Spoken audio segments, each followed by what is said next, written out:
Nah, pada tahun ini kita menambah listrik dinamik yaitu rangkaian listrik. Walaupun nanti mata kuliah tersendiri ada mengenai rangkaian listrik, namun kita eh, mesti tahu dulu apa itu yang dimaksud dengan ketika kita belajar rangkaian listrik. Jadi itu rangkaian listrik itu sebenarnya adalah kumpulan dari komponen-komponen eh, elektrikal yang mempunyai pengaruh eh, secara keseluruhan atau secara integral terhadap sistem kelistrikan. Karena kalau rangkaian listrik itu sebenarnya adalah gambaran daripada sistem kelistrikan yang ada sebenarnya. Sebagai contoh misalnya dalam di rumah kita ada instalasi listrik, di situ eh, ada komponen-komponen yang dapat kita menghitung misalnya arusnya atau tegangan pada rangkaian atau instalasi di rumah kita tersebut. Ada beberapa komponen dalam rangkaian listrik, di antaranya adalah yang namanya GGL atau electromotive force, atau dikatakan sumber tegangan. Jadi adanya sumber tegangan, contohnya itu adalah baterai yang dihubungkan pada konduktor atau penghantar dan membentuk rangkaian tertutup, akan membuat adanya arus yang mengalir pada rangkaian tersebut. Jadi di sini apapun rangkaian listriknya pasti harus ada sumber tegangan karena dia adalah yang merupakan sumber energi daripada rangkaian tersebut. Dengan adanya sumber tegangan tersebut, sebagai contoh adalah baterai, maka akan dihasilkan arus listrik. Dan arus listrik itu yang akan uh, menggerakkan atau mengoperasikan peralatan-peralatan tersebut. Jadi yang paling penting itu adalah sumber tegangannya.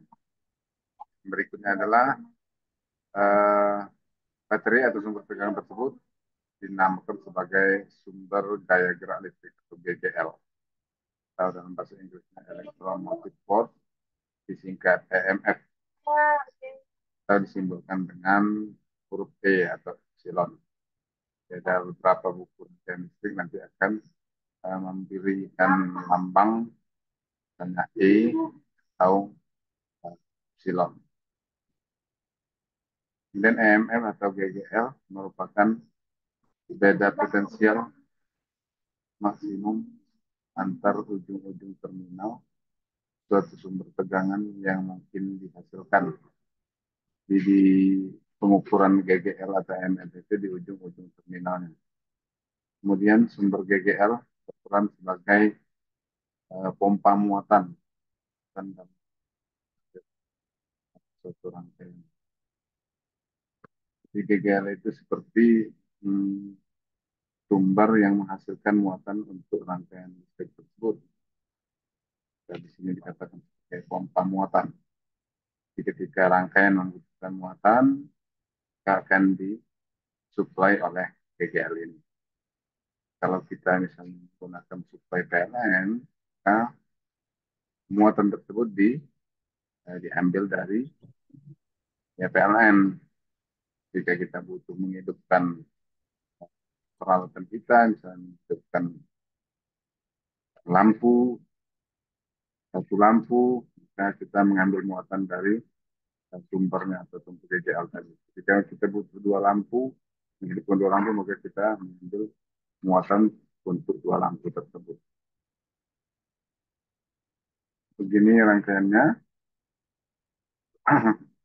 Jadi yang di sebelah kiri ini adalah gambar daripada baterainya atau GGL tadi. Kemudian dihubungkan dalam rangkaian tertutup. Rangkaian tertutup ini, eh, jadi ada R di sini melambangkan itu sebagai beban. Jadi kalau di rumus itu ada eh, si.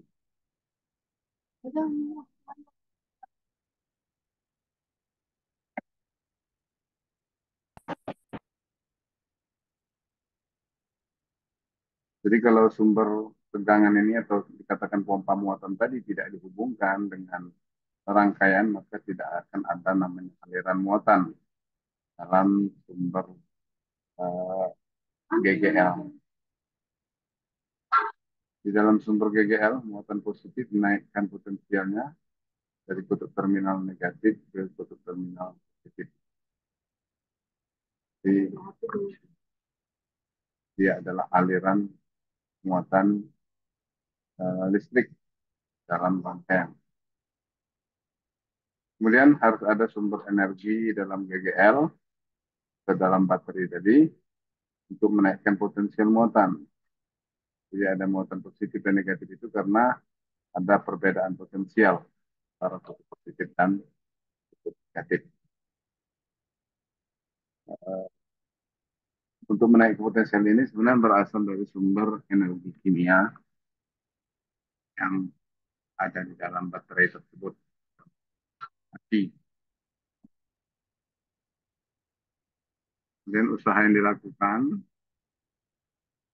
atau GGL itu adalah perubahan kerja atau perubahan energi dalam DU atau sama dengan potensial dikalikan perubahan muatan atau sama dengan tegangan dikalikan perubahan muatan. Usaha yang dilakukan GGL untuk menaikkan energi potensial muatan dari kutub negatif ke kutub positif. Jadi tujuannya adalah menaikkan potensial dari kutub negatif ke kutub positif. Jadi maksudnya di sini adalah rangkaian listrik tersebut akan berfungsi atau bekerja kalau ada perbedaan potensial yang dihasilkan oleh GGL tadi.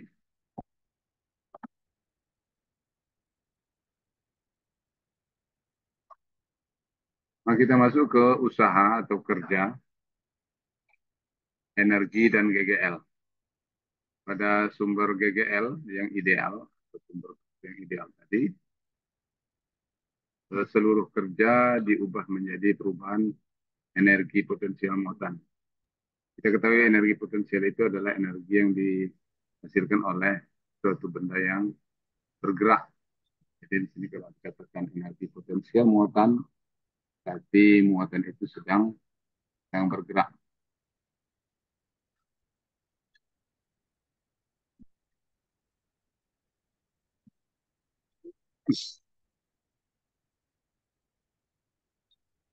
Kemudian pada sumber GGL atau baterai tadi, ada sejumlah energi yang tidak menjadi perubahan energi potensial muatan. Jadi di sini dikatakan ada dalam baterai tersebut yang tidak menghasilkan energi potensial. Walaupun tadi muatan itu bergerak dengan kecepatan tertentu sehingga menghasilkan energi potensial, namun ada yang tidak menghasilkan energi potensial. Hal ini direpresentasikan sebagai adanya hambatan internal, hambatan dalam sumber GGL. Jadi di dalam baterai itu sendiri ada hambatan, hambatan yang membuat sejumlah energi listrik tadi tidak bisa mengalir atau mendapatkan kecepatan sehingga menghasilkan energi potensial. Jadi di dalam baterai itu sendiri seperti di gambar yang sebelah kanan ini itu terlihat ada hambatan R kecil atau hambatan dalam. Kalau tidak, maka semua energi ini pasti akan mengalir. Tapi kan di dalam baterai sendiri kan ada elemen yang tidak mengalirkan energi listrik.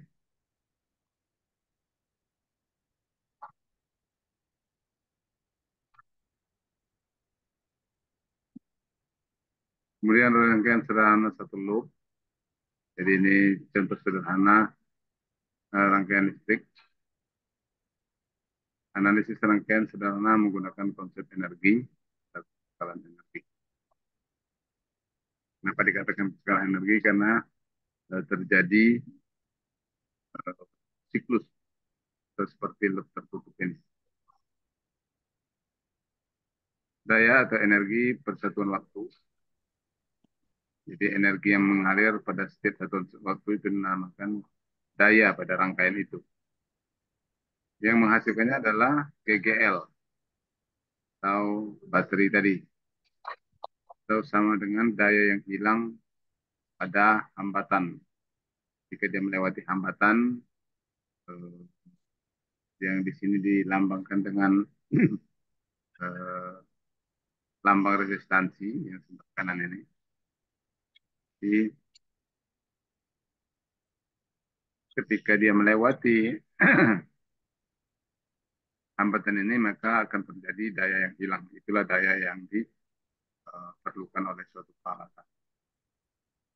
Rumusnya adalah P sama dengan DU per dt sama dengan I kali epsilon sama dengan dq per dt kali E. Sama dengan P kali dt sama dengan DU sama dengan I kali E kali dt. Kuadrat R dt sama dengan I kali epsilon kali dt. Sehingga energi itu sendiri adalah I kali R. Atau GGL tadi ya. GGL, electromotive force itu adalah I kali R. Atau arus yang mengalir itu adalah EMF dibagi dengan tahanan.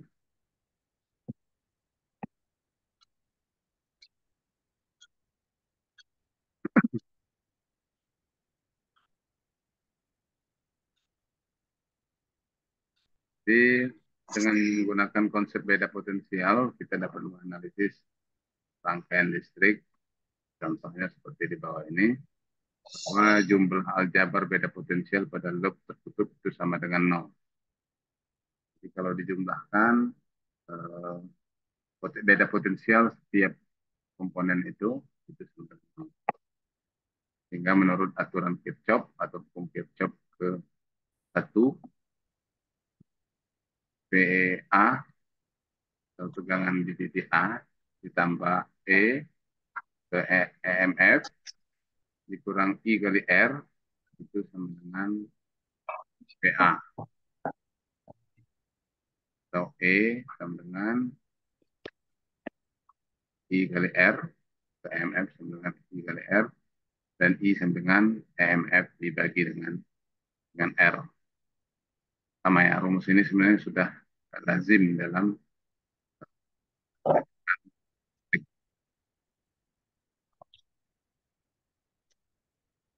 Jadi beda potensial ketika dijumlahkan itu akan sama dengan 0. Yang artinya bahwa potensial yang dihasilkan oleh EMF itu semuanya akan terbagi atau diberikan kepada beban-bebannya atau dibagi kepada komponen-komponen dalam rangkaiannya. Maka dia dikatakan jumlah kesemuanya itu sama dengan 0. Karena apa yang diberikan oleh baterai itu semuanya dipergunakan oleh rangkaian. Secara filosofisnya seperti itu. Sehingga dikatakan bahwa perbedaan potensial dalam suatu rangkaian tertutup itu sama dengan 0 kalau dijumlahkan.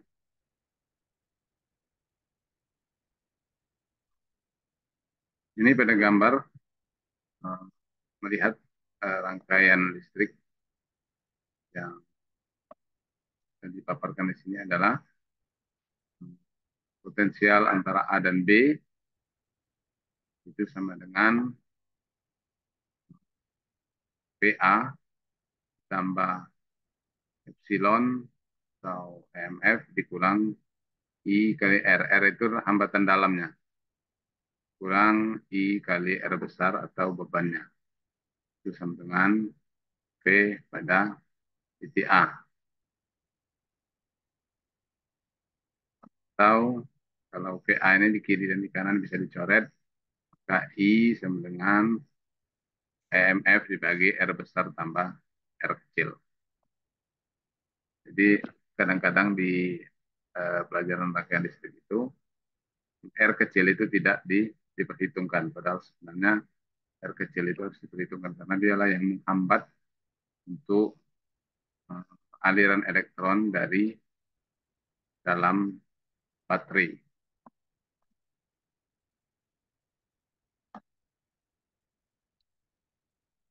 Maka kalau rangkaian tersebut dibuat lurus, artinya tidak dalam bentuk tertutup, dapat dilihat di gambar yang di bawah ini. Ini potensial A, di A, kemudian ketemu dia dengan negatif daripada eh,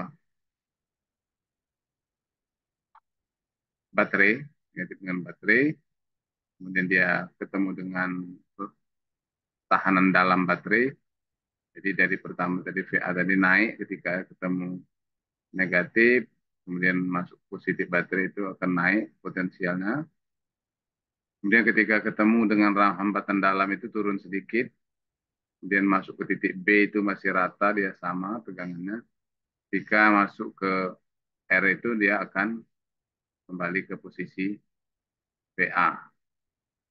Ke posisi VA dan artinya tegangan yang dihasilkan oleh EMF itu semuanya akan diterima oleh beban yang ada di rangkaian listrik tersebut.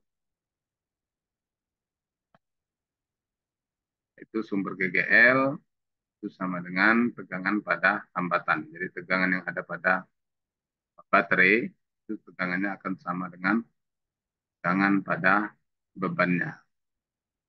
Itu menurut hukum Kirchhoff yang pertama. Kemudian ada juga kita mengenal namanya hukum Kirchhoff kedua, yaitu jumlah arus yang memasuki percabangan itu sama dengan jumlah arus yang keluar dari percabangan tersebut, atau hukum kekekalan muatan. Jadi artinya muatan yang mengalir itu, maka dia eh, akan sama ketika dia dibagi dua atau dibagi tiga dan seterusnya, dibagi dalam percabangan, maka eh, jumlah muatan itu akan sama. Yang dikatakan hukum kekekalan muatan. Jadi kalau ada sebuah sumber tegangan, kemudian rangkaian yang di cabang dua, maka antara cabang satu dan cabang dua kalau dijumlahkan itu arusnya atau muatannya akan sama. Kalau muatannya sama berarti energi potensial, yaitu energi yang mengalirkan muatan tersebut akan sama. Terus sigma I masuk sama dengan sigma I keluar. I1 sama dengan I2 ditambah I3. Jadi ini hukum kekekalan muatan atau hukum kekekalan energi pada rangkaian listrik. Jadi kalau ditanya di mana hukum kekekalan energi terjadi pada rangkaian listrik, maka Anda cukup kemukakan aturan hukum Kirchhoff yang kedua ini.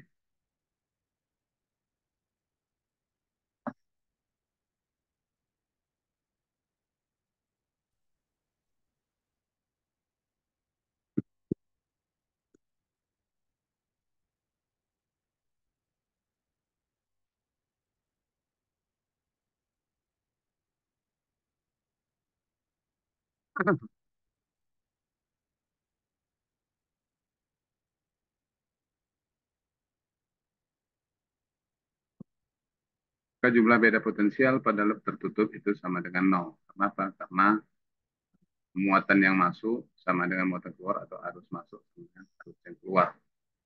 Jadi pada semua titik adalah penjumlahan dari hmm, potensial-potensial pada titik-titik bebannya. Sebagai gitu, contoh kita lihat di sini, beda potensial antara dua titik pada rangkaian Ini ada titik sebelah kiri titik A, kemudian ada titik B, ada R besar, kemudian ada I atau arus mengalir.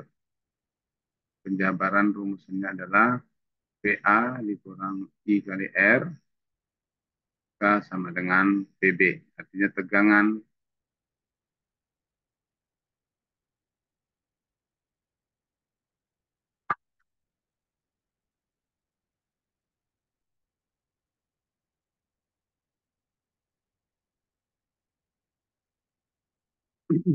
nah, ini saya VA sama dengan VA dikurang I kali R sama dengan PB. Jadi artinya tegangan pada titik A dikurangi tegangan pada R sama dengan tegangan pada atau VA dikurang VB sama dengan min VB dikurang VA. Itu tergantung apa ya, penandaan saja antara minus mana, positif mana itu. Sama dengan minus delta V dengan I kali R. Pada yang kedua ini adalah kalau arusnya dari B ke A, maka VA tambah IR itu sama dengan VB. Jadi karena arusnya dari B ke A, jadi dia bukan dikurangkan, tapi ditambahkan. Kemudian yang bawahnya, ketika baterai yang ada di tengah-tengah, maka VA ditambah EMF itu sama dengan VB. VA ditambah EMF sama dengan VB. Kenapa dia ditambah? Jadi VA dikurang VB sama dengan min VB dikurang min VA. Min VB dikurang VA sama dengan minus epsilon. Jadi VA tambah epsilon sama dengan VB.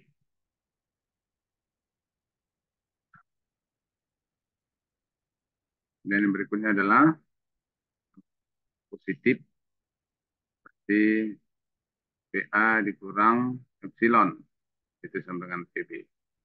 Karena dari titik A itu ketemu kutub positifnya atau yang lebih panjang.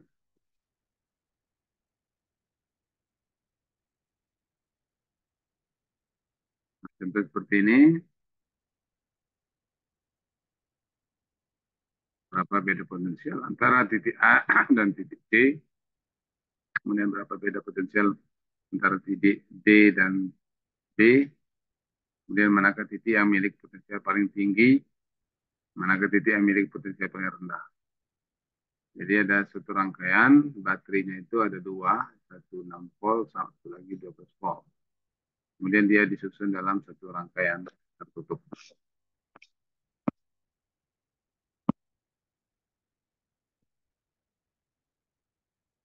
Ini cara menganalisisnya.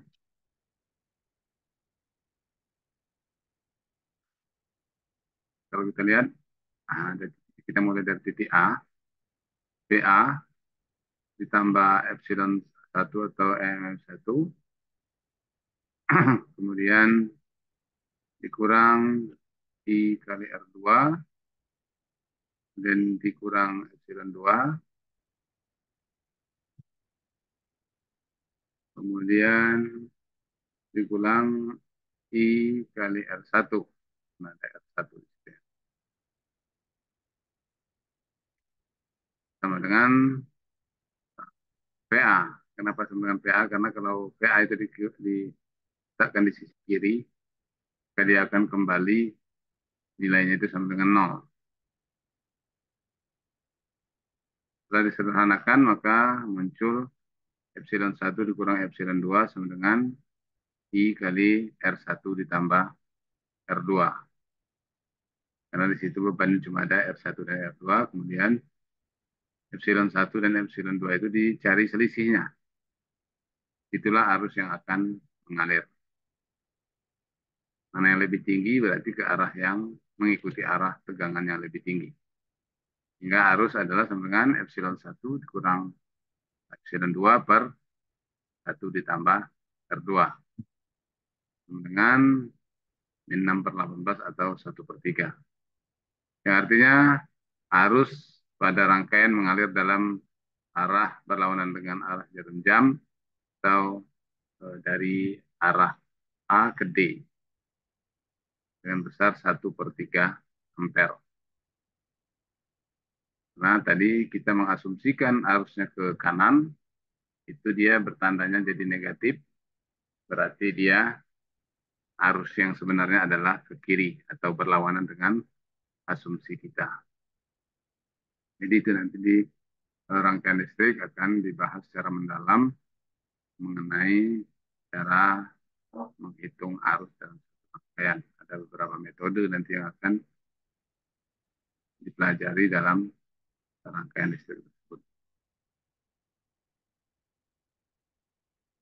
Kemudian balik ke bawahnya itu VA ditambah epsilon 1 dikurang I2R2 sama dengan PC.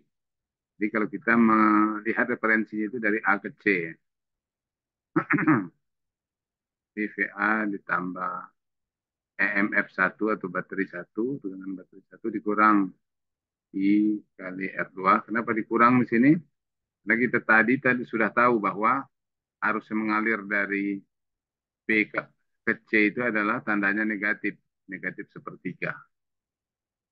Makanya ketika kita mengasumsikan bahwa arus mengalir dari A ke B ke C, harusnya dibuat tanda negatif. Tapi kalau kita mengasumsikan arus mengalir C ke B ke A, maka harusnya jadi positif.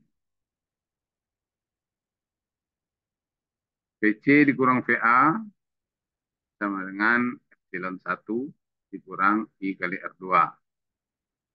VC itu sendiri 6, kemudian VA itu adalah V pada titik A minus sepertiga dikalikan dengan 8. Sama dengan epsilon 1 dikurang I kali R2.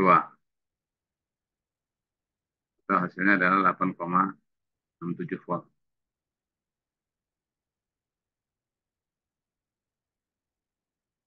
Maka beda potensial antara titik A dan titik C adalah 8,67 volt. Kemudian potensial di titik C lebih tinggi daripada potensial di titik A.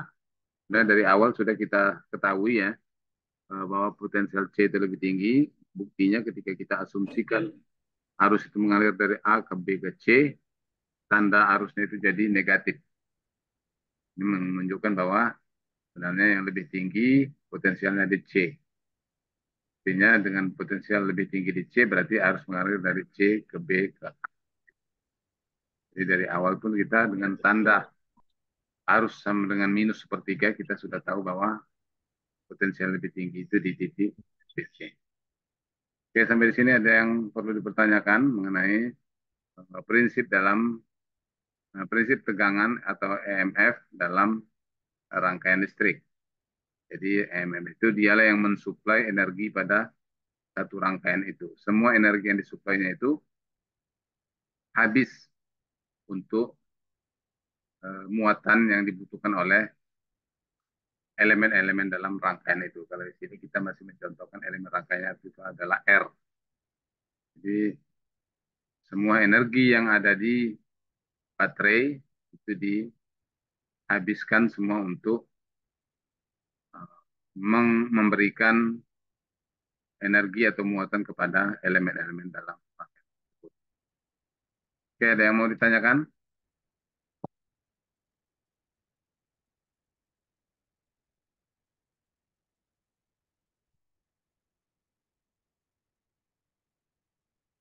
Jadi untuk jelasnya lagi nanti Anda belajar di rangkaian listrik. Kalau di fisika kita memang belajarnya lebih ke prinsip energinya. Energi, itu rangkaian. Ya, ada yang mau tanya? Andi Ganzola Marto itu orang. Silakan tanya kalau mau tanya. Atau dari materi-materi sebelumnya, disengaja memang kita belajar fisika ini adalah fisika elektro. Biasanya orang ngajar fisika dasar itu dia ada gerak lurus, dan gerak melingkar, dan saya kira itu tidak penting bagi kita sebagai orang elektro untuk belajar mengenai gerak-gerak tersebut dari orang mesin. Masuk juga statika, kesetimbangan-kesetimbangan, orang elektro mungkin tidak terlalu berhubungan. Makanya saya rubah dengan menggunakan eh, bahan-bahan yang berhubungan dengan kita orang elektro atau listrik.